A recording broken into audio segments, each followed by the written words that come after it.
Meu Deus, vou ligar pra aquela guria. Barbie? E aí, parceira? Bora tirar uma panca? Guria, não acredito que 1h10 da manhã tu tá chapada. É ficha. Mas enfim. Guria, acredita que eu ouvi falar um tal de Hausmann? Fui pesquisar sobre ele. Pense no bonito. Pense, gente, eu estou apaixonada. Então senta que eu vou te contar uma história. Era uma vez, lá na França, no ano de 506, se localizava exatamente na rota comercial do Reino Franco. Sabe onde é que fica isso? Não sabes, né? Porque tá bem chapada. Por ser bem localizada, está gerando muito lucro, guria. Ela, então, acaba sendo escolhida para ser a capital do país, se tornando uma das mais importantes centros comerciais da época. A cidade chamando a atenção dos camponeses que buscavam uma qualidade de vida melhor, gerando assim um grande fluxo migratório para a França. Meu Deus, guri, o abastecimento de água era suprido pelo Rio Sena. Sabe aquele Rio Sena bem famosinho? Barbie, vamos contigo? É ficha. Essa guria só responde é ficha, tá bem louca mesmo, né? Enfim, mas como a população tinha crescido mais que o esperado, porque deviam ter feito muito filho, o abastecimento já não era mais eficaz. Outro problema foi a poluição no rio. Tu acha que só no Brasil que o pessoal é porco? Lá eles também eram, olha. As águas que antes abasteciam toda a cidade já não eram mais puras e não davam mais conta da demanda. A ponte Neuf, olha, tu tá falando francês. Guria, que orgulho! É a mais antiga e a mais antiga das pontes que cruzavam o rio Sena. Ela foi a primeira ponte de pedra a ser construída. Seu período de construção era de apenas 3 meses. 3 meses por ano, guria. Na época que o rio Sena ainda estava abaixo. Napoleão Bonaparte tinha o desejo de fazer da metrópole dos franceses uma nova Roma. Ui, faz da minha metrópole uma nova Roma, Napoleão. Que delícia! Mas as sucessivas guerras e as custosas campanhas militares impediam o desenvolvimento dessa nova cidade, devido à falta de recursos. Tá fácil pra ninguém. Observa-se por lá, né? Para acelerar os triunfos de seu governo, Napoleão construiu monumentos grandiosos, como o Arco do Triunfo. Por sua grandiosidade, por criar empregos, melhorava a imagem perante ao povo. Paris, que foi novamente invadida pelos ingleses, prussianos e russos. Houve a tentativa de Luís XIII de recuperar o poder.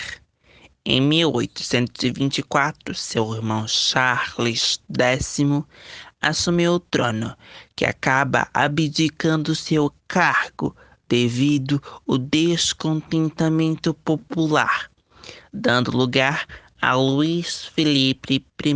Meu Deus, é tanto nome, já estou meio confusa.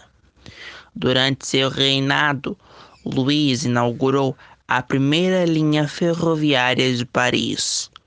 Mas, assim como Charles, Luís foi forçado a deixar o cargo, assumindo assim Napoleão III.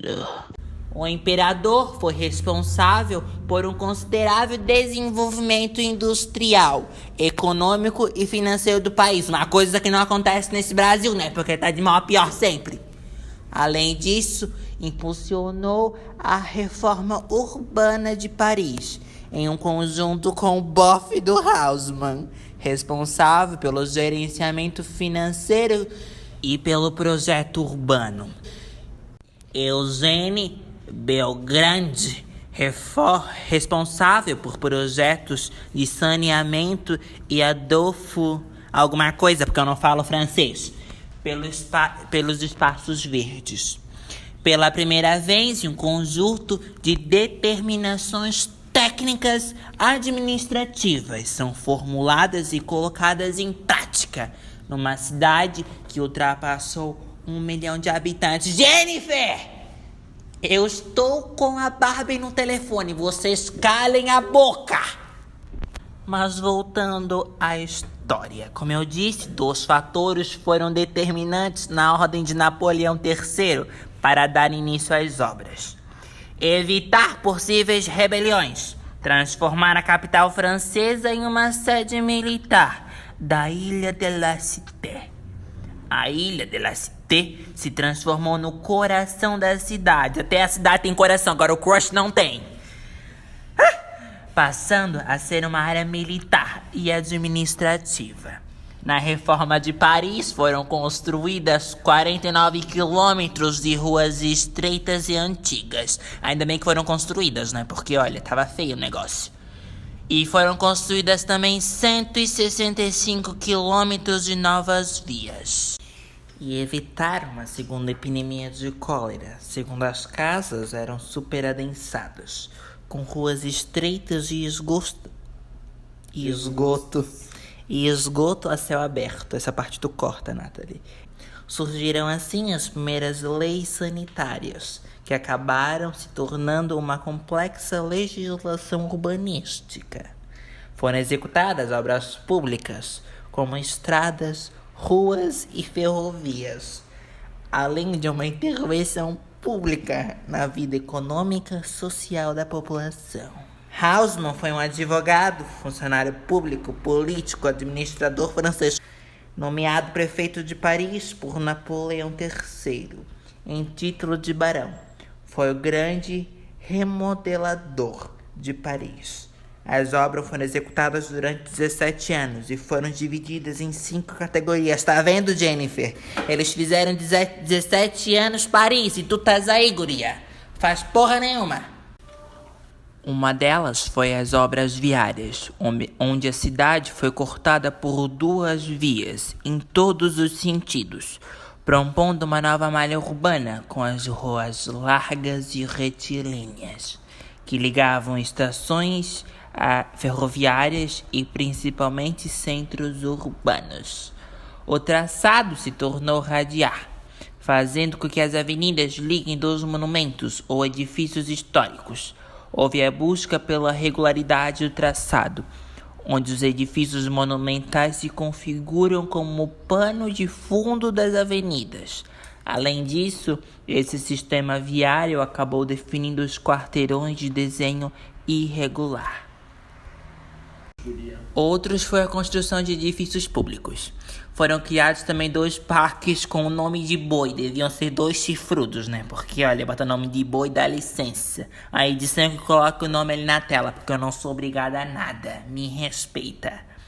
Além de outras praças ao longo da cidade, somando o total de 1.834 hectares de novos espaços verdes em Paris. E instalações também foram criadas. Belgrande, não sei se assim se pronuncia, porque eu já falei que eu não falo outras línguas além do português. Projetou novos aquedutos de estações de elevação de água no rio Sena. Paris, então, foi redividida. A partir dessa divisão, ele apresentou 20 novos distritos administrativos. Meu Deus, guria, os esquemas de trabalho de Haussmann em Paris. As linhas grossas as novas ruas. Tracejados os quadriculados, os novos bairros. Tracejados horizontais, os grandes parques periféricos. Na mesma época, foram criados os palácios parisienses, que foi uma tentativa de padronização das fachadas das principais avenidas de Paris. Foram definidas também as leis de ocupação. Cada lote era perpendicular à rua e não tinha a mesma medida padrão.